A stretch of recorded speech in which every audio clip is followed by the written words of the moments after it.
Following recent complaints that he had been unresponsive to his constituents, Senator Cory Gardner held a Tele-Town hall on Wednesday. The virtual gathering attracted 10,000 attendees who grilled the Republican lawmaker on issues ranging from President Trump's administration picks, marijuana regulation, and Obamacare during a 45-minute conference call. David, I saw a report on 9 News talking about comparing the amount of town halls, both real, in person, and virtual, and it really seemed that the really only outlier was Jared Polis, who has had a lot of them, but everybody else is kind of in the same ballpark. A teleconference from a U.S. senator is this pretty normal?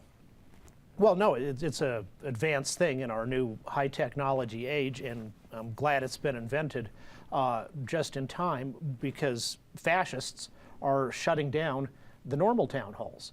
You know, a town hall is supposed to be a thing where a congressperson, for example, can go and people, usually from the district, have a chance to ask questions and express their point of view.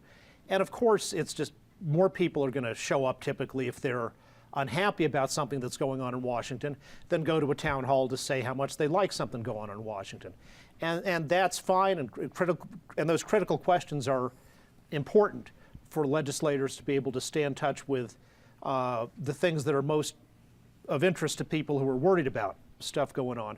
But instead of that, there's now been organized mobs run by ex-Obama administration and other former congressional staffers adopting the tactics of the campus fascists to overwhelm these places, prevent other people from speaking, shout speakers down, and in fact create such a violent mob thug atmosphere that the speaker isn't even physically safe. That's not democracy, that's fascism.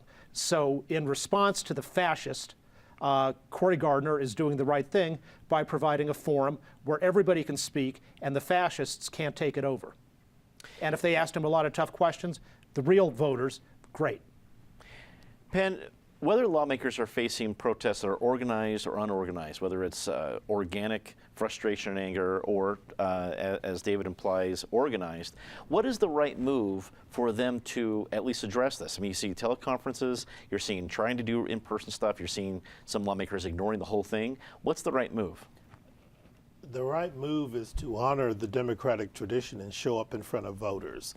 It wasn't fascists who were part of the American Revolution. It was revolutionaries who spoke publicly and sometimes vociferously for a position. I think it's an excuse.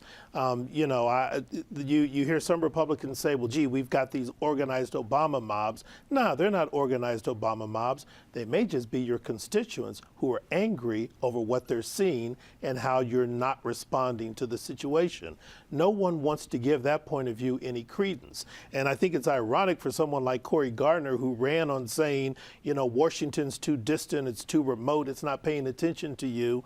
I'm a grassroots guy, and oh, by the way, I'll talk to you over a teleconference and do a robocall and let you ask some machine questions, and maybe I'm there, maybe I'm not. That's sort of disingenuous, and I think it's insulting. You know, having been in office before, sometimes the hardest thing to do is have a town hall meeting because you know your detractors and critics are going to be the most vocal. But part of what you sign up for in the job when you get elected is to look people in the eye and respond to that. And Cory Gardner and Democrats too, they need to show up, look people in the eye, and respond. And if they're fearful for their safety, I think it's legitimate to make sure arrangements for security are made.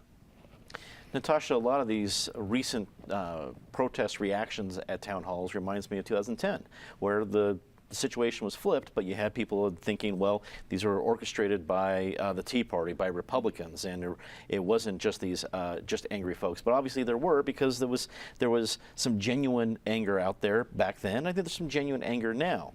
So when we look at the lessons of 2010 and how they were dealt with, the town halls and opportunities to interact with constituents, what are some of those lessons that lawmakers should remember back here in 2017? Well, I think there are a number of things. One of the first things is constituents still have power. You don't have to look your politician in the face to be able to share your ideas and your concerns with them, as we saw in the Cory Gardner situation, where they just turned him into a flat Stanley cutout and passed him around the room, essentially. That was an opportunity for people to say what their opinions were and what their views are. I think that one of the mistakes that Cory may have made was overemphasizing this concept of paid protesters. I think it delegitimizes the people that are his constituents who do care and are showing up. And we saw that with some of the people who were responding to the call, who were saying specifically, I'm a voter. I'm part of who you're representing. Something that I don't think has gotten a lot of play is the timing of the call. There were 10,000 people there, even though the start time had changed. It was 30 minutes earlier. You don't get that many people at some Rockies games. So they pushed this forward 30 minutes, and they were still able to get that many. That tells me that they were not dealing with just paid constituents. And I think finally, Cory Gardner made a point saying that he was committed to doing more of these calls. So whether they're in person or calls or whatever, I think that that's something that Coloradans should hold him accountable for, as we should do with any of our politicians. Patty, we're going to see more teleconferences like the one we've seen from Senator Gardner. I hope we see more of those, and I hope we see more in-person town meetings. I disagreed with Joey Bunch about this last week. I completely agree with Penn. If you're in public office, this is just what comes with the role. It comes with, when you're an editor, you're going to get yelled at. When you're the Denver police chief, you're going to get yelled at, but you still have to have the public forums. If you're Mayor Hancock and you've got an unpleasant situation, you still have to go out and meet the public. So Michael Bennett, who hadn't had a town hall meeting since 2014, we just wrote about that. Cory Gardner, you have to have them whether you want to or not. And Coloradans can be civil. Ken Buck had a perfectly fine town hall meeting where there was no huge controversy.